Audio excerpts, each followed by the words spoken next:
Okay. Почитуван подпредседателе, почитувани колеги пратеници и пратенички, почитуван министърке за финанси, заменик министър за финанси. Сакав да го почнам говорот кога би била министерката со и би чудо, затоа што се појави министерката на собраниска говорница, но еве и тоа не се случи. Но валјда еден ден ќе ја видиме цело време овде, па ќе може да одговори директно. Ребалансот на буџет што денеска еве на говорница го разгледуваме е политичко и вредносно огледало на економската стратегија што оваа влада ја води. И за жал, наместо да гледаме корекција кон економски развој, инклузивност и одговорност, гледаме потврда на тенденции кои сериозно ја загрозуваат фискалната стабилност, социјалната праведност и економскиот капацитет на државата. Формално, буџетскиот дефицит останува на исто ниво на 41,3 милиарди денари или 4% од бруто домашниот производ. Но веќе тука се појавува првата сериозна дисонанца во однос на системските правила.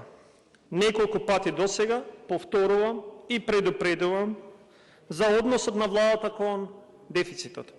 Еве уште еднаш, ако нешто воопшто значи за владата, што значи законска обврска. Според Закона за буџети, дозволеното ниво на дефицит е 3%, со можност за отстапување до 3,5%, само во исклучителни случаи како природни катастрофи или глобални кризи. Денеска немаме ниту катастрофа, ниту глобален шок. Она што го имаме е криза во планирањето, криза во отчетноста и криза во вредносниот систем низ кој се креираат економските политики во државата. Самиот факт што од крајот на април до средината на јули буџетскиот дефицит се зголеми за повеќе од 2 пати, односно од 13,4% на над 13,4 милиарди на над 30 милиарди, говори дека се губи контрола во фискалната рамнотежа.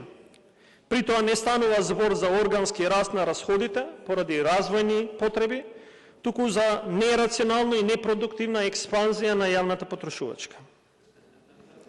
Овој дефицит создава конкретен товар кој ќе треба да го носат идните генерации. Според податоците од самиот ребаланс, неговото финансирање во еден дел ќе биде преку задолжување пред се на домашниот пазар, чија вредност со ребалансот се зголемува за 3,15 милиарди денари, а дополнително и надворешното задолжување е зголемено за 1,38 милиарди денари. Почитувани, тоа значи нови кредити, нови обврзници и нови камати.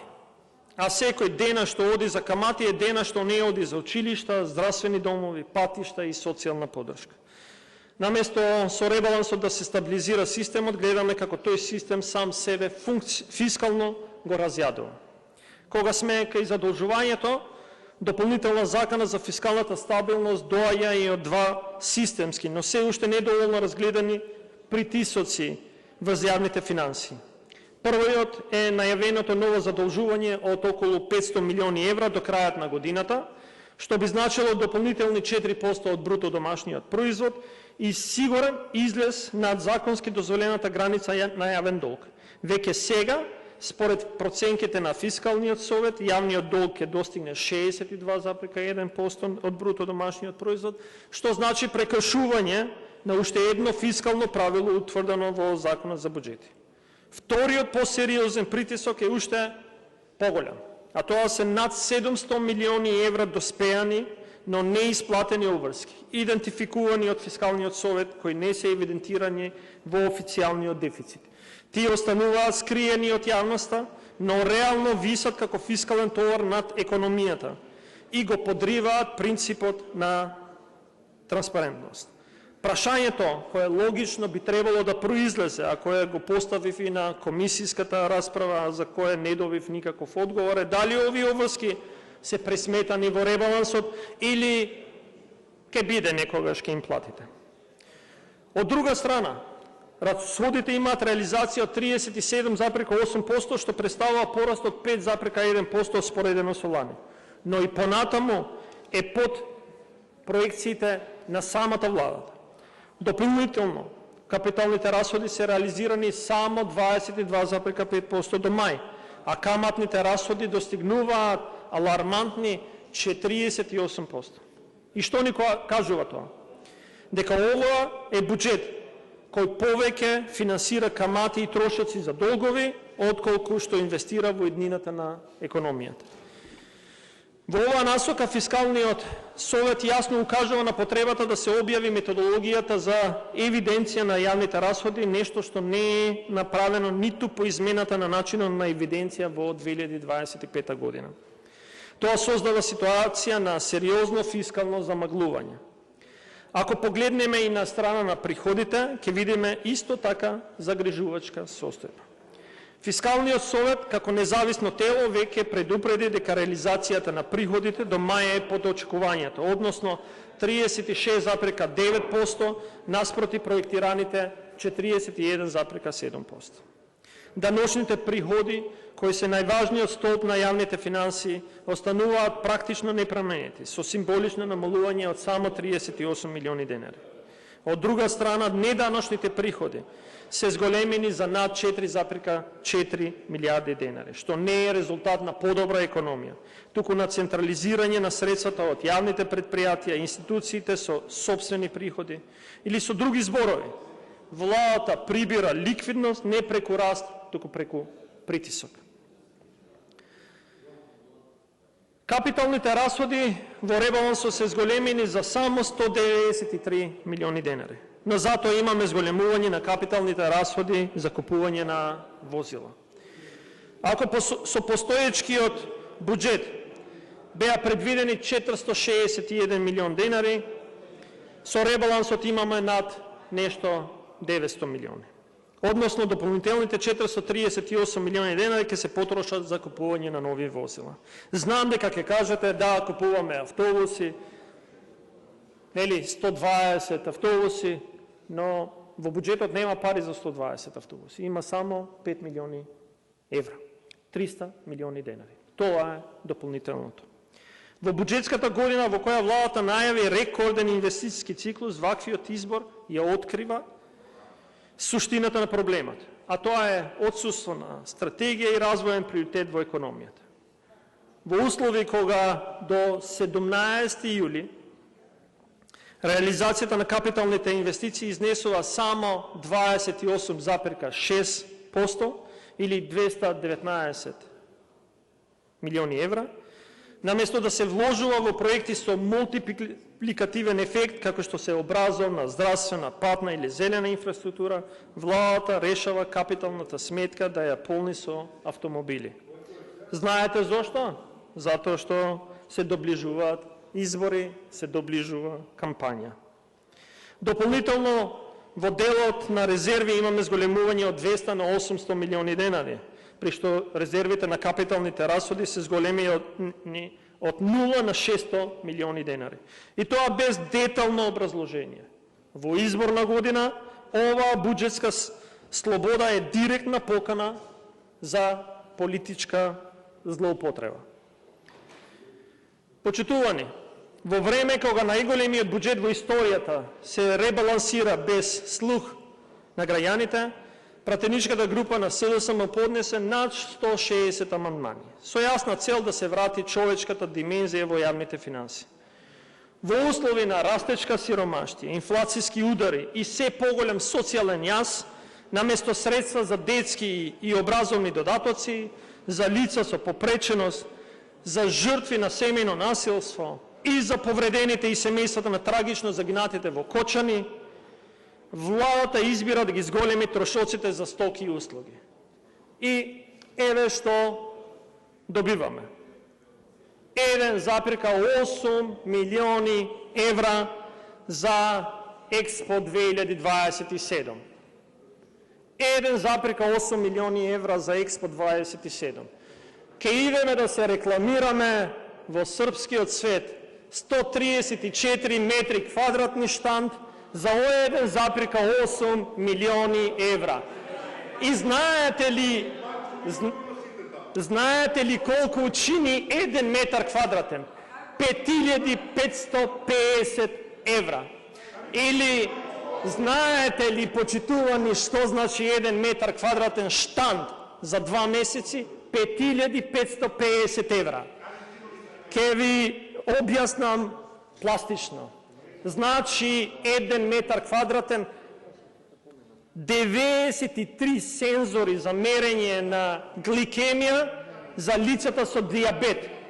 Или вашите 134 метри квадратни на Експо 27 значат 12.400 сензори за мерење на диабет, или со истите пари ке обслужевте 460 лица со диабет од тип 1 за да имаат подостоинствен живот и се справат со болеста која што ја носат. Но затоа доби 1,8 милиони евра една компанија. Тоа е, почитувани, развојниот буџет на оваа влада.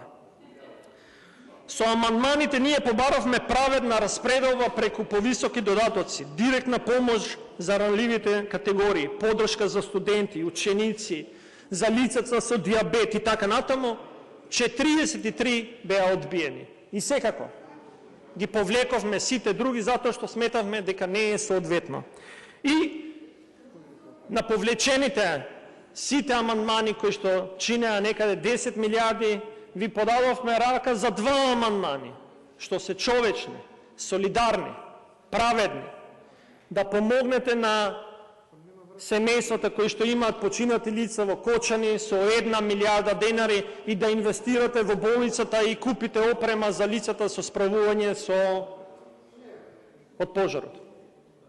И тој беше одбиен.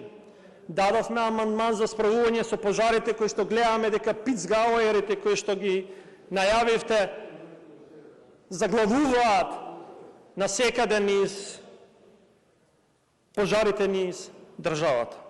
И за жал, тоа е тоа. И во сличен дух на игнорирање на јавноста, на реалноста, владата продолжи да води и статистички проекции.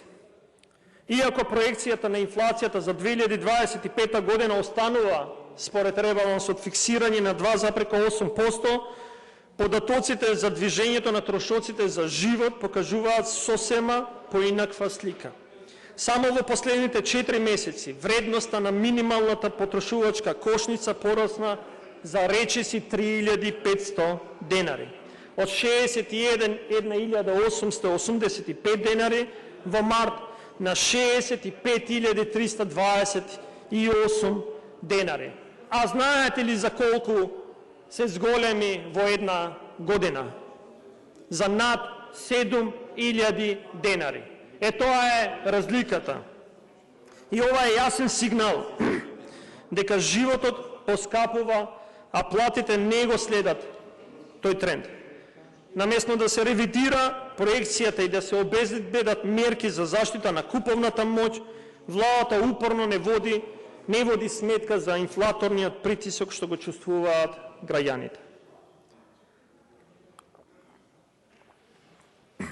Овој дисконтинуитет помеѓу проекциите и реалниот трошок на живот не е само изолиран случај. Напротив, тој се надовозува на пошироката шема на непосветеност кон суштинските развојни приоритети. Фискалниот совет предупредува на загрижувачко намалување на средствата за животна средина во износ од 868 милиони денари, како и за драстично кратење на буџетот за економска поддршка. Особено во делот на инвестиции, мали и средни предпријатија, на кои и скромните 18,5 милиарди денари им се ускратени, 18,5 милиони денари им се ускратени на 11. што е спротивно на развојните цели на националната развојна стратегија, која беше, впрочем, усвоена со широк политички консензус како документ за долгорочен, одржлив и инклузивен раст.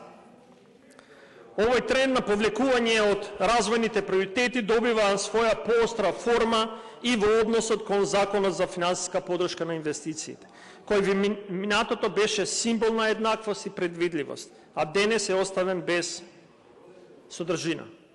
Во говорот на комисиската расправа јасно укажав дека молкот од Министерството за финансии и отсутството на било каква јавна информација за поднесените апликации и исплатите не е случаен, туку показател за нова загрижувачка пракса, која владата не покажува мотив да ја промени. Со овој ребаланс средствата за поддршка на инвестициите се кратат за цели 900 милиони денари, од 2,3 милиарди на 1,4 милиарди денари, што е директна порака до бизнес заедницата. Дека системот е суспендиран или претворен во затворена, нетранспарентна шема. И бидејќи денеска слушавме од министерката дека ќе имало во овој буџет и повише пари за пензиите, еве да ви кажам дали ќе има повише пари за пензиите. Во ребалансот ставивте дополнителни средства затоа што ги заборавивте во првичниот план. Значи не е се тоа дополнителни пари. И денеска слушаме дека ќе дојдете со закон за линеарно зголемување. Еве ја вистината за законот за линеарно зголемување од 1000 денари. На 7,25% од пензионерите ќе им доделите, или тоа се 22.000 пензионери, 100 денари повише од што би го добиле со сегашниот закон. Само 100 денари. И ја велам дека и 100 денари некога се доволно. Но на 320.000 пензионери, повторувам, 92% од пензионерите, 320.000 пензионерите, им скратувате тоа што би го добиле со зголемувањето, постав на усогласување со вашето законско решение. Или, ја знам дека вас не ве интересира кога кратите, како што знам дека не ве интересира кога давате, затоа што сите луѓе ги гледате као бројка, зашто кажав и во една друга прилика, животот е ефтин кај во Македонија, а вие тоа најдобро го кажувате и ја гледате како гласачка машинерија. И затоа овој ребаланс не е инклузивен, не е развоен и не е социјално одговорен. Овој е направен за да создаде ново множенство на пропуштени шанси, на скриени долгови, на селективна поддршка во 4 очи и краткорочни политички пресметки. Овој ребаланс е предизборен подкуп и овој ребаланс служи само за изборите во октомври. Благодарам. Благодарам. За реплика јавен претенекот Јане Мицевски. Повелете.